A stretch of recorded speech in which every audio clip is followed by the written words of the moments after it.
It goes back to what I was saying earlier about, like, if you know the way, then the way appears everywhere. But when you don't know it, you're seeing like little, like I remember when I was young, and I'd do something that was like partially right, but then I'd do something that wasn't. And I'd think to myself, if I would have known, if I would have gotten some reinforcement, if I would have figured it out better, figured it out better, and you just don't. And that's one of the hardest things about it's not just the SEAL teams, it's the military. When you complete a job, you don't get to do it anymore.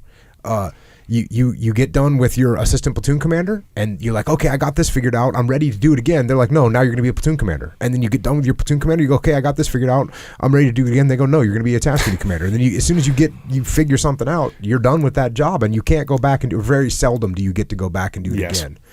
So we all sit around and look back, and there's another weird thing about this whole deal. This whole deal is that it's so hard to. Someone's got to have a real open mind to be able to teach it to people. Someone's got to be.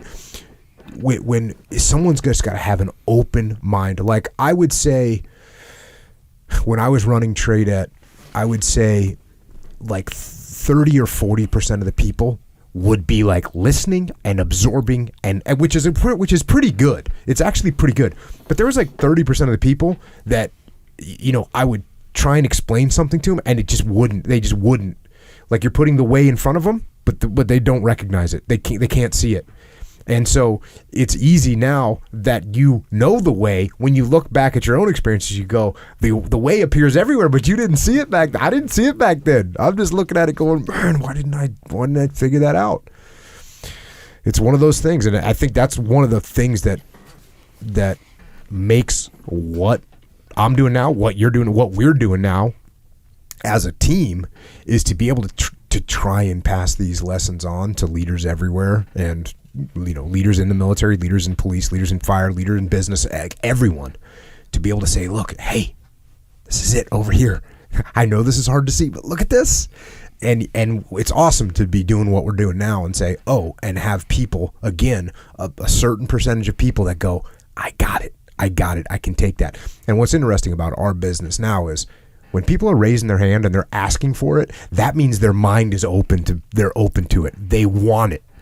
Whereas and this does happen occasionally when we work with companies that we're getting imposed on, like the board of directors is saying, hey, go fix this company. This company screwed up. You got to go fix them. Those people don't have open minds. So they're looking, when you're talking to them, they're looking for reasons that what you're saying is wrong. That's their goal, is to say, no, that doesn't apply to me. It doesn't apply to this market. No, we actually work with 8 companies in your exact industry, your competitors, and they have the same problem. This is how they fix it. But no, it's different for us. Oh, okay, it's different for you. It's different for you. Leadership is different. In your specific company, leadership is different than it is everywhere else. No, that's actually not true. Not true at all.